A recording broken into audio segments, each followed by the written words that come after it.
بسم اللہ الرحمن الرحیم۔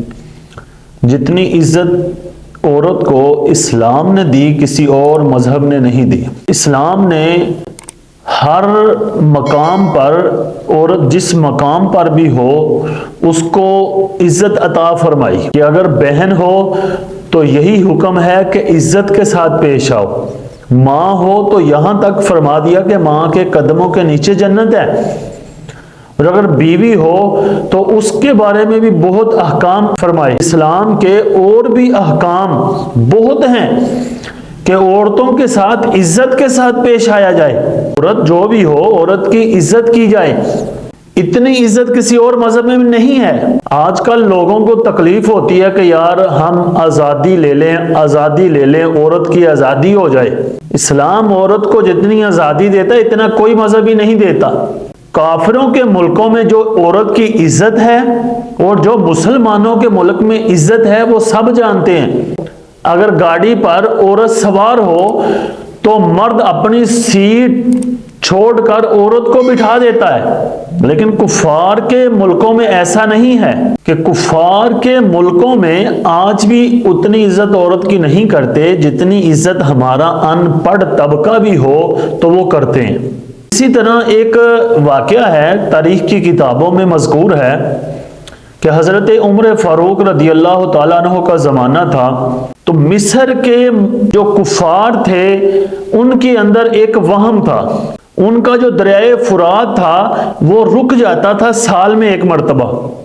وہ اس دریا کے اندر ایک خوبصورت نوجوان لڑکی کو زندہ دفن کرتے تھے، اور وہ یہ سمجھتے تھے کہ اس عورت کو، اس لڑکی کو اس دریا کے اندر دفن کریں گے تو دریا چل پڑے گا۔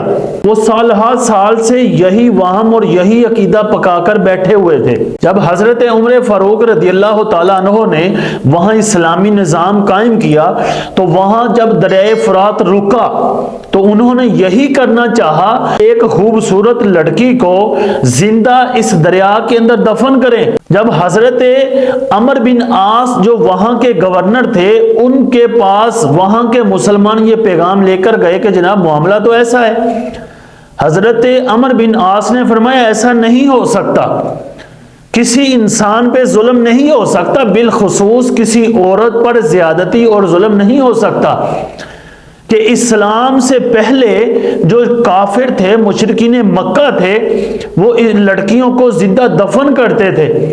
جب ہمارے پاس اسلام آ گیا تو اسلام نے تو یہاں تک ہمیں درس دیا کہ نبی علیہ السلام اپنی بیٹی کو اپنا جگر کا ٹکڑا کہتے تھے۔ ایک طرف کفار تھے جو اپنی بیٹیوں کو نعوذ باللہ زندہ دفن کر دیتے تھے، تو دوسری طرف نبی علیہ السلام نے یہ سبق دیا کہ بیٹیاں دفن نہیں کی جاتی، زندہ ان کو دفن نہیں کیا جاتا، بلکہ وہ تو جگر کا ٹکڑا ہوتی ہیں۔ تو حضرت عمر بن عاص نے حضرت عمر فاروق رضی اللہ تعالیٰ عنہ کو خط لکھا کہ جناب معاملہ یہ ہے، یہ ظلم کرنا چاہتے ہیں۔ تو حضرت عمر نے جب یہ تمام واقعہ سنا تو آپ نے ایک خط لکھا اور کہا کہ یہ خط اس دریا کے اندر دفن کر دینا۔ اس خط کے اندر لکھا کیا تھا؟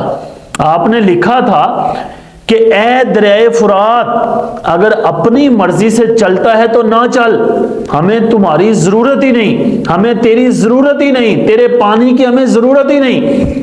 اگر تو چلتا ہے اللہ کے حکم سے تو اب بھی اللہ کے حکم سے چل۔